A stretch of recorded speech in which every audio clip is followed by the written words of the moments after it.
72 armored beasts rolled out at first light. Engines growled. Dust climbed like a dark tide. The scene looked built for a headline. A massed armored thrust into a sleeping sky. For anyone watching, the moment felt decisive and urgent. Yet what began as a classic, blunt demonstration of force quickly became a test of something older and something new at once. Massed mechanized doctrine colliding with patient, prepared defense. How can a smaller, lean force turn a single base into a lethal trap and force a much larger column to pay for every meter it gains? That question is the thread of this report. Next, we set the stage and explain how doctrine, preparation, and technology met on a single morning. Russian mechanized doctrine is built on a simple but brutal idea: mass, momentum, and shock.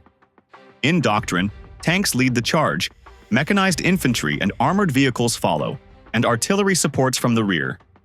The goal is to punch through enemy lines quickly, overwhelm defenders by force, and exploit mobility into depth. Such doctrine treats speed and concentrated firepower as central pillars. Russia continues to value large armored spearheads because they offer rapid advance, psychological pressure, and the ability to breach defenses before enemy reserves respond. Despite its prestige, this doctrine increasingly faces hard limits in modern war.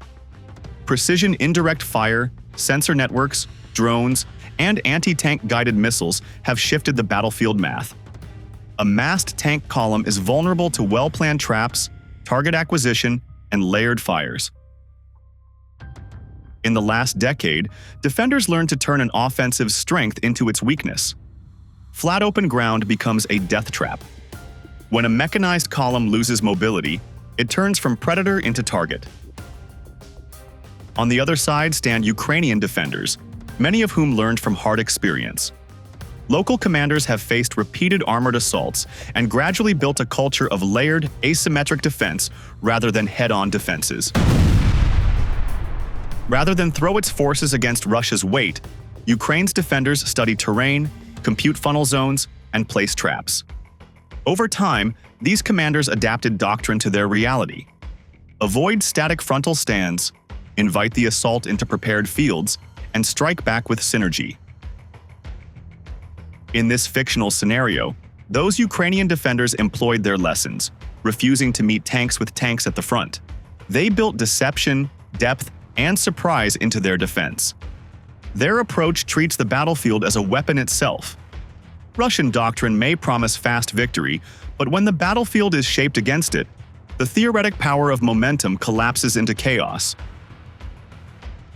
With the doctrines laid out and the historical pattern clear, the next step is to show how defenders transform their base into a lethal instrument. That is where planning, timing, and traps come together, and where the attacker's doctrine meets its match. What the enemy sees is the ground ahead, but what the defender builds is the trap beneath. Long before first contact, Ukraine's defenders transform terrain into a lethal instrument. They emplace anti-tank mines across all likely advance routes. They carve false roads and funnel lanes to mislead the enemy. They hide firing positions in camouflage and conceal observation posts behind natural cover. Every lane that looks open may lead straight into destruction. Coordination behind the scenes is as vital as the mines themselves. Artillery observers are stationed in hidden vantage points with clear lines of sight. Those observers have pre-registered firing data, their rounds ready before the battle begins. A TGM, anti-tank guided missile, teams lie in wait in sectors assigned to them. Drone crews stand by, tuned to trigger windows. Infantry are posted to gaps and approaches, not merely as backup, but as integral links. The timing windows are tight. When mines detonate, watchers call for artillery, ATGMs engage, drones attack, and infantry close in. All of these elements operate in seamless unity. Perhaps the boldest piece of this strategy is collective silence. As Russian armor rolls in, there is no initial signal, no early volley. The attackers feel confident no resistance seems to be there. That hesitation becomes their undoing. In their mind, they have surprise. In reality, they march into a pre-laid web of death. This delay is not a mistake, it is the psychological layer of deception. The defender lets the assault commit fully before the hunter springs. Behind the scenes, logistics and intelligence knit the trap together. Reconnaissance units map routes, soil firmness, and likely axes of approach. Engineers shape terrain, digging shallow disc trenches, guiding drainage, creating embankments or busts that mask mines. Sensors, acoustic devices, seismic detectors, or passive infrared sensors watch for mechanical signatures. Signal intercepts or drone overflight gather clues on enemy movement and likely directions. This intelligence guides the final placement of mines and the timing for fire missions. Ukraine's defenders are not inventing the wheel. They build on lessons from past battles. In earlier phases of the war, Ukraine used mine belts to slow Russian advances, forcing the aggressor to clear lanes under fire. Analysts have noted that anti-tank mines remain a potent deterrent and an essential tool in the conflict. Russian doctrine itself often mixes mines with other obstacles to slow enemy penetration. Over time, Ukrainian units have sharpened integration. They no longer treat mines as static barriers, but as triggers for deeper combined arms strikes. In reality, mines alone do not win battles. But when paired with silent observation, precision fires, and mobile anti-armor teams, they become amplifiers. The attacker, thinking he leads the fight, is instead pushing himself into the trap. When the trap springs, confusion spreads first in the lead elements, then back along the entire column. The base, prepared this way, becomes not just a defensible point but the very weapon that wins. This level of preparation sets the clock on the confrontation. The enemy's advance becomes a countdown. Step into the trigger zone. Detonate, be consumed by follow-on fires. Now that the trap is in place, it is time to walk through the moment when movement becomes chaos. In the next section, we witness the chain reaction mines, explosions, and collapse. When the Russian column crossed into the mine belts, the trap activated. Dozens of tanks and armored vehicles detonated mines almost simultaneously or in rapid sequence. These explosions ripped tracks, ruptured fuel tanks, and disabled mobility systems. Engines roared, then stuttered. Some fell silent. Smoke curled into the morning haze. Dust choked the air. The once tight column dissolved into disarray. Vehicles jammed, crews scrambled, formations broke. Mines are not simply explosives buried in the ground, they are denial tools. They strip mobility, force units to funnel into narrow passageways, and create zones where massed vehicles become tempting targets. In this scenario, when a tank lost its tracks or was shattered, it blocked the path of those behind. Vehicles behind slowed, jammed, or stalled, forming choke points. Every disabled hull became a barrier and a lure for guided fire. A trapped column turns into a target-rich environment for incoming precision systems. Once immobilized, the Russian forces' vulnerability multiplied. Tanks or infantry fighting vehicles stuck in position lose their maneuver advantage. That means they cannot dodge artillery, reposition under fire, or react to flank threats. Artillery observers, ATGM teams, and drone operators could pick targets with impunity. Depth mattered. Vehicles at the front, center, and rear were all exposed. Timing mattered. Mines exploded first, then follow-on fires struck before the enemy knew what hit them. Density mattered. The more armor crowded together, the more power the defenders' fires had to shred the formation. In such a situation, guided weapons, especially anti-tank missiles, could aim for weak points like tops of tanks. Drones could dive into hatches or strike command vehicles. Artillery could saturate the blocked corridors. The attackers, thinking they marched into open ground, instead found themselves pinned under crossfires. This kind of collapse is not hypothetical. In the Kursk region, Russian armored losses spiked because of minefields embedded into defense lines. Reports show that minefields made Russian advances significantly more difficult. See report on Russian troops suffering losses in Kursk due to mines.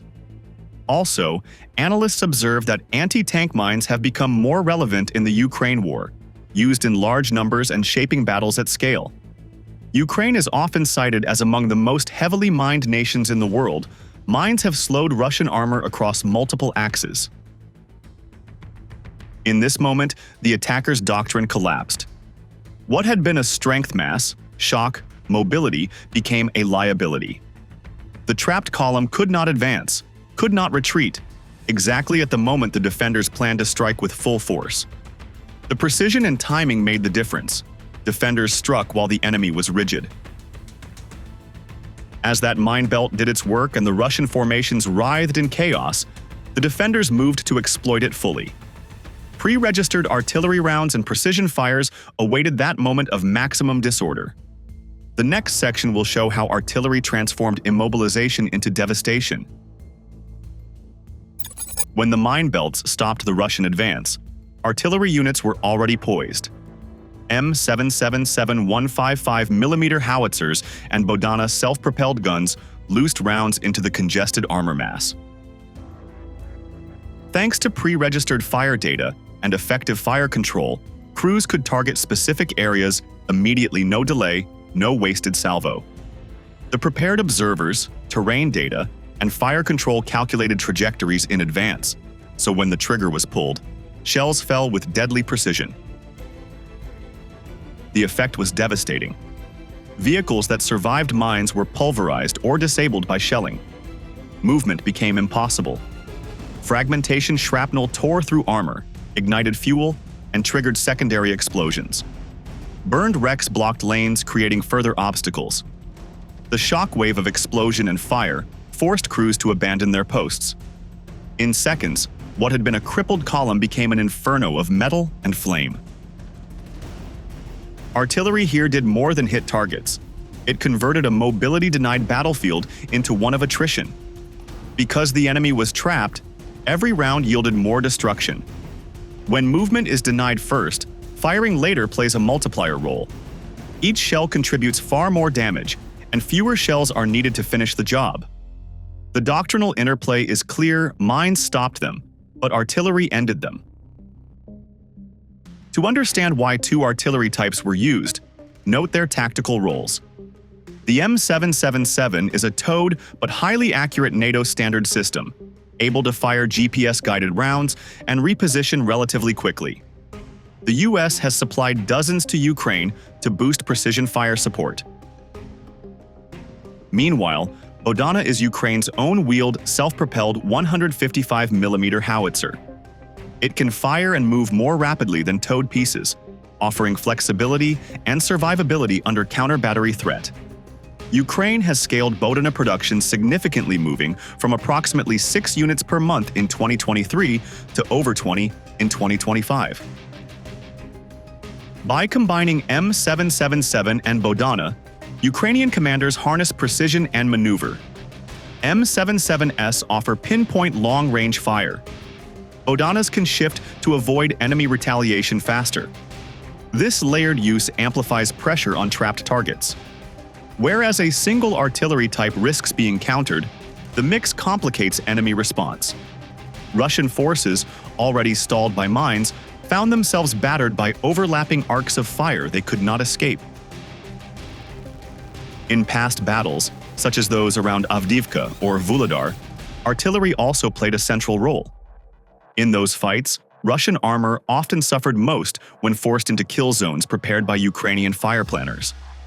These examples reinforce that when defenders seize the initiative on timing, artillery becomes the decisive hammer. In this scenario, timing is synchronized. Mines first, fire next, then follow-on attacks. While artillery roared across the field, the battlefield was primed for another layer of assault. Anti-tank teams and FPV drone units readied themselves to target survivors and exploit gaps. The barrel guns softened the field. Infantry and guided teams were set to finish the work. In the next section, we will watch that close-range attack unfold, how drones dive, missiles strike, and special forces emerge from shadow. These shots landed amid confusion, And the goal was simple: take out leaders and logistics before touching the rest. Teams shifted sectors by preset cues rather than radio chatter, since the plan gave each crew a narrow window and a single purpose. The hits on command tracks slowed orders to a crawl, and the loss of antenna masts cut local nets. When the front cannot hear the rear, the column stops acting like a unit and starts acting like a crowd.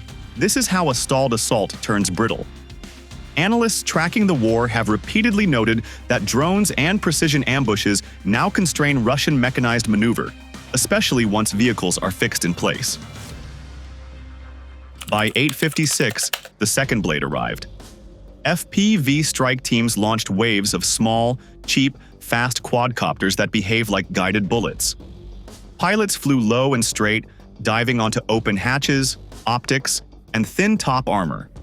Several units used shaped charge warheads adapted from RPG munitions, which are light yet capable of piercing heavy plates if they hit at the right angle. This is not theory. RUSI has documented widespread use of FPV platforms with shaped charges in Ukraine, designed to kill vehicles efficiently at short range. The method works because price and physics are now on the defender's side. An FPV rig often costs a tiny fraction of a missile, but can deliver similar effects on a soft point. And this cost curve lets commanders flood narrow fronts with many more shots. RUSI estimates showed that for the cost of a single high-end missile, defenders can field dozens of attack quadcopters, creating a scale of pressure that massed armor cannot easily absorb. The evidence is visible on the open web.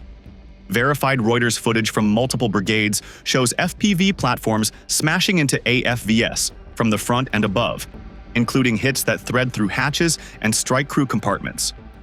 Those videos checked by a professional verification team illustrate why columns now move under constant risk from small, agile threats that arrive with almost no warning. As 9:05 approached, the attackers tried to adapt, powering up jammers and deploying vehicles with crude anti-drone cages. One field modification, the so-called barn tank, shows how crews bolt on walls and mount EW gear to survive these dives. Ukraine captured one of these ad hoc platforms near Klishchivka, and soldiers told Reuters the protection was limited, which fits a broader pattern. Hasty fixes rarely defeat flexible, low-cost threats. Even electronic warfare did not end the assault, because crews mixed guidance methods and, in some cases, used tethered or wired control links that ignore jamming at close distances. RUSI notes that FPV units in theater have adopted wire spool control to stay lethal inside heavy EW, trading some range and handling for reliability over the final meters. In short, once the column was stuck, even advanced countermeasures could not keep up with this many angles of attack. At 9:12, the third blade cut upward. Subterranean teams surfaced from drains and service tunnels at pre-marked points, moving in pairs with magnetic charges and grenades. Their task was tight and brutal: finish disabled armor, knock out remnant machine gun pits, and clear any crews that tried to recrew a vehicle. This was not a stunt. It was the planned final act of a layered ambush. The timing mattered more than the spectacle. Emerge only after artillery and FPVS have stripped Overwatch, then place charges on engine decks and breach doors, and withdraw along the same covered lines. The logic mirrors modern lessons learned across this war. Close assault works when sensors, fires, and drones have already blinded the target and pinned any rescue attempt. By 9:20, command and control had fractured. Successive losses of vehicles, antennas, and leaders produced gaps in the net, and each gap slowed decision-making. When orders lag even by minutes under fire, units revert to local survival moves, which creates more confusion and more targets. RUSI's wider work on the conflict highlights the brittleness of C2 under sustained electronic and kinetic pressure, while ISW assessments across 2024 to 2025 repeatedly describe how Ukrainian drone operations and precision strikes disrupt Russian tempo and degrade coordination. Put simply, once the head is cut from the body falls apart. At 9:27, a small pocket surrendered around a burning BMP. Among them stood a senior officer, taken alive. In wars old and new, captured leaders carry intelligence value that reaches far beyond the field who planned the attack, which routes were primary, which reserves were staged, which jammers were deployed. RAND's long record on detainee operations shows why. Prisoners yield operational details, and officers are often the richest sources for both order of battle and methods. In addition, such captures swing morale. Defenders see proof the plan worked, while attackers feel the loss at once on the radio and in their ranks. By 9:30, the defenders had done more than hold the line. They had broken the assault's will and its signals. The field was no longer a battlefield.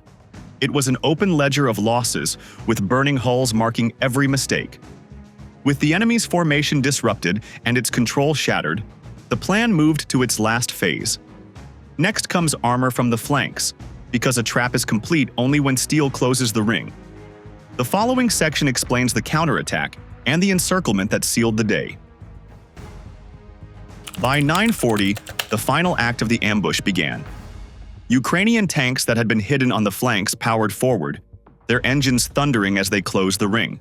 T-64s and oplots advanced in wide arcs, while mechanized infantry followed in BTR-4 carriers, ready to dismount and clear pockets of resistance.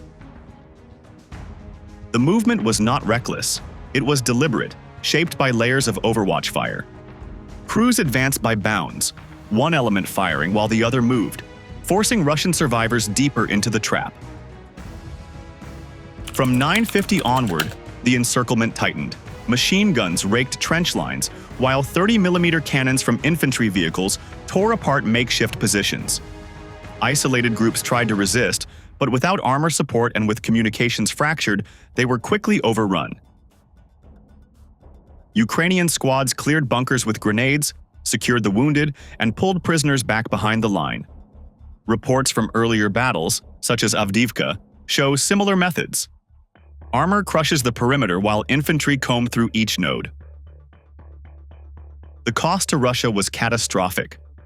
In this engagement, 72 tanks and dozens of other armored vehicles were destroyed or disabled. Over 200 troops were killed or taken prisoner in less than 2 hours. Ukrainian losses were far smaller, only a handful of vehicles and a few dozen casualties, according to comparable battlefield reporting from 2023 to 2024, when Russian units suffered disproportionate armor losses in frontal assaults. The imbalance demonstrates how modern defense can hollow out a larger attacker if timing and coordination are precise. At dawn, the assault looked unstoppable, but by noon, the same field was filled with twisted steel and rising smoke. The Russian column, once a show of strength, had turned into wreckage scattered across mined lanes and cratered roads. Ukraine's plan was not to match armor with armor, but to shape the ground, time the fires, and use every layer of modern defense. Mines froze the attack, artillery tore into the mass, drones and guided missiles ripped the survivors apart, and special units surfaced to finish what remained. Command broke down, a senior officer was captured, and morale collapsed. Analysts have noted across the war that layered defenses turn Russian strengths into vulnerabilities, and this battle followed the same pattern. The lesson is stark. A smaller, smarter force can force a larger one to fight on terms it never wanted. If you want more in-depth analysis of today's conflicts, subscribe to Military Force.